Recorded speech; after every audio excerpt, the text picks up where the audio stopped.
Life after Rodri for Manchester City began with a draw yesterday at Newcastle. They might have viewed that draw with Arsenal as a point gained, given how late they left it last week. This one would go down as 2 dropped, would you say? Yeah, very uncharacteristically, defensively, allowing Gordon to get through and, of course, win the penalty with which they took a point. But I think a striking feature of the performance was just how listless they were in front of goal and also in the middle of the park as well. No Rodri, of course, it's been well documented all through the week. And at a moment like that, you need leadership. In January, they left it late, but they came back to win because they had that experience in the middle of the park. This time around, they didn't have it. That's Vardiol's 5th goal. And he's playing at left full-back, and he's doing exceptionally well, popping up in positions to be able to take advantage of the overloads. But you can see that defensive lapse from City that allowed him through. I have to say, cards on the table, I did think it was a penalty. I did think that there was contact between the goalkeeper and the play. He knocks it beyond Ederson, and Ederson collides with him. Do you agree, Carvey, quickly? I think in the modern game, that is a penalty. Doesn't buy it? Do you think he buys it a little? Not really. I think it was a penalty in the modern game. OK. Carry on, Darren. A little segue. Just a chip in. Continue.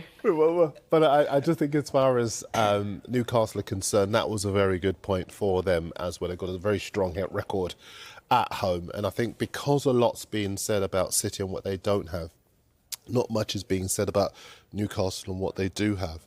And in Gordon, they've got somebody who, well, lots of people believe he should have played much more in the European Championship, not least the man sitting to my right here. But also, just in terms of the injuries that they've had and the players that they're able to welcome back, Tonali back, starting at St James's Park for the first time, I think, in around about a year. They don't have Isaac, they don't have Wilson, but they do have in Gordon a quality player. And yeah, I think they'll be very happy with that point yesterday. I think Man City should be pleased as well, because obviously everybody knows Newcastle United is a tough place to go to. I think Newcastle had a point to prove after disappointing performance the weekend before. So I don't buy the fact that it was 2 drop points for Manchester City. I think they played really well. Newcastle played really well as well. But I think let's not underestimate how difficult it is to go to Newcastle and win, especially the new Newcastle side coached by Eddie Howe. I think, though, City have got an incredible record at St James's Park. It has to be said, and they will feel that having gone in front, that it's a game that maybe they should have gone on to win.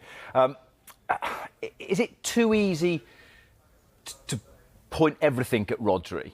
Or is that the reason why? I think one of the papers, we're going to have a look at some of the headlines later on, says no Rodri, no spark. Is that spark because of something that he isn't giving them, or is De Bruyne's absence a key as well? Are there other issues at City, or should we just chuck it all at Rodri not being there?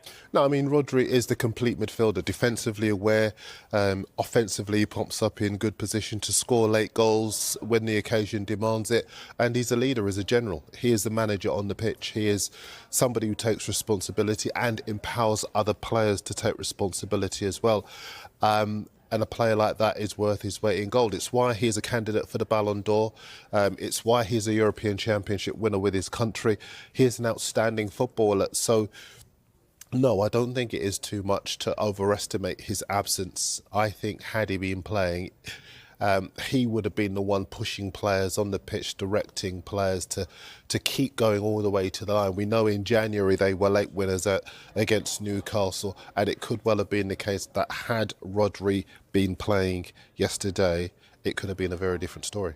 It's interesting that Pep Guardiola is speaking a lot about Rodri at the moment, mainly because he's being asked a lot about Rodri. But do you think for him that there comes a moment to park it and that he just can't keep talking about the fact that he's not there? And actually, I guess you lay down the gauntlet to others to say, well, you've got to step up to the plate. Ilkay Gundogan scored loads of massive goals for City over the year. Phil Foden, you would argue, hasn't quite got going this season. They've got a £100 million player in Jack Grealish. There are ways round it, even if it's not just a round peg in a Rodri-shaped hole, as it were.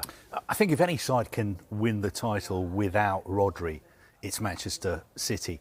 And don't forget, we've got the January transfer window coming up as well. Pep Guardiola said, I think yesterday or the day before, that it's something they may look at in January to sign a replacement.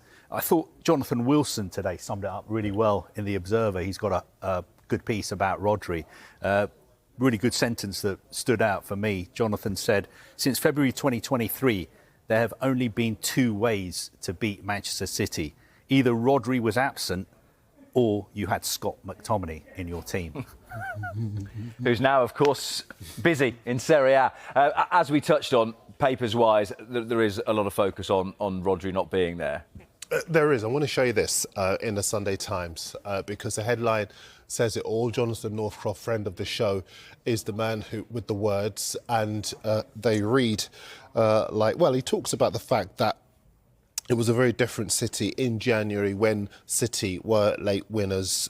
They had Rodri to control them, De Bruyne to provide moments of magic, Foden, of course, in great form. No inspiration yesterday from any of them or from a tired-looking, in his words, Haaland or from Ilkay Gundogan.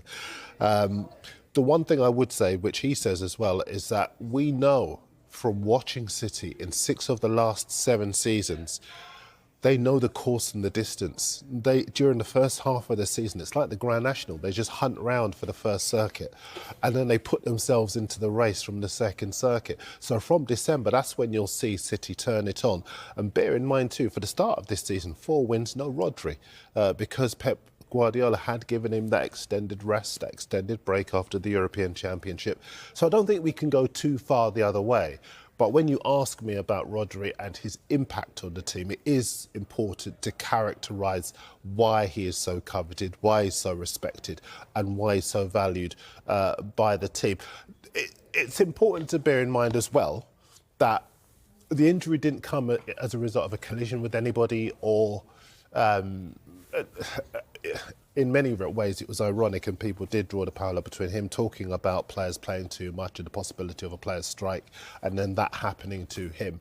But that was just unfortunate, and we've all and everybody watching at home have seen lots of cases of players suffer season-ending injuries in the most innocuous of ways. So I don't think that can necessarily be blamed on anything. But certainly as far as his absence is concerned, it's, as Jonathan Northcroft was saying, a situation where Pep Guardiola is going to have to draw on his deep well of experience to find a way to solve the problem of filling in for an exceptional footballer. Is that way of solving a problem someone external in January? I think it may have to be. Pep's already mentioned that that's a possibility. Somebody maybe like Zubimendi, who turned down a move to Liverpool. I think I was reading in The Sun yesterday, was it The Sun? I'm not sure, Sun or the Mail, maybe saying that Adam Wharton at Crystal Palace is a player that Pep likes. Today, actually, in the Sunday Mirror, Simon Mullock was saying that Kovacic, Lewis, Gundogan are no substitute for the Spanish maestro, as he called Rodri, and he seemed to suggest that maybe City had made a mistake by not spending more in the summer transfer window, because in actual fact I think no team in the Premier League spent less than Manchester City this summer. Birmingham City in League One spent more than Man City. I think the only player they signed was Savinho, and they actually made a profit of about 100 million. Yeah, I think Gundogan was free. Yeah. But maybe looking back, they should have been a bit more active in the transfer market. But I'm sure if they need to, they can fix that in January. I think that you've actually highlighted what could be a saga going up to the January transfer window, because obviously Liverpool have a long-standing interest in Zubimendi. Suddenly another superpower from the Premier League are going to have a look at him. He was talking about perhaps having a few regrets at not choosing to go to Liverpool. Could it now be that he's got a choice between the team that is in great form under their new manager against the team that need to fill a huge hole? A Rodri-shaped hole. He came on for Rodri. Who came on for him in the European Championship final. Injury update.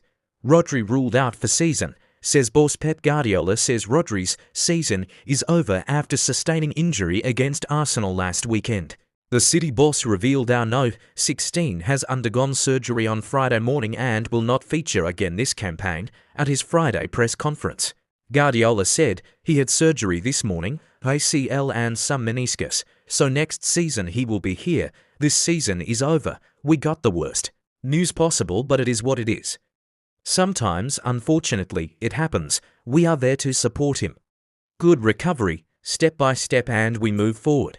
Asked about a previous comment by Pep that Rodri was irreplaceable, he added, "What he gives us, we don't have a similar player, but the other players altogether can replace what Rodri has given us since he arrived to us. We have to do it as a team and find a way to play during a lot of months. Without an important player for us, everybody knows it. Speedy recovery, and next season he will compete against them. We are stronger with him. We re stronger. With Nathan Ake, we are strong with Oscar Bob. All the injuries, we did not want it, but football happens. Rodri will be out for a period, not just 8, 9 months. As a club, we have magnificent players. We will find a solution, and it is what it is." And there was further bad news with Kevin De Bruyne ruled out of tomorrow's trip to Newcastle. "No, he is not ready to play," he said. "Maybe before the international break, he will be available again." Man City player ratings versus Newcastle. Josko Gvardiol and Jack Grealish impress, but Ilkay Gundogan has to produce more as life where a Rodri injury begins with a draw. Player ratings Manchester City. Gvardiol, Grealish, Gundogan. Premier League future last versus Manchester City. Pep Guardiola's side dropped points for the second successive Premier League game as they began life without their Spanish midfielder. Man City player ratings versus Newcastle. Josko Gvardiol and Jack Grealish impress, but Ilkay Gundogan has to produce more as life for a Rodri injury begins with a draw. Player ratings Manchester City. Gvardiol, Grealish, Gundogan. Premier League future last versus Manchester City. Pep Guardiola's side dropped points for the second successive Premier League game as they began life without their Spanish midfielder. Josko Gvardiol's individual brilliance was cancelled out by Anthony Gordon's penalty as Manchester City were held to an entertaining 1-1 draw at Newcastle on Saturday.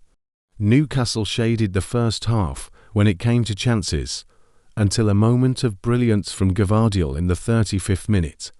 Jack Grealish skipped past a would-be tackler, and the Croatian defender showed great feet before easily slotting past Nick Pope. The hosts would not be cowed, however, and Gordon won, and then dispatched his own penalty in the 58th minute.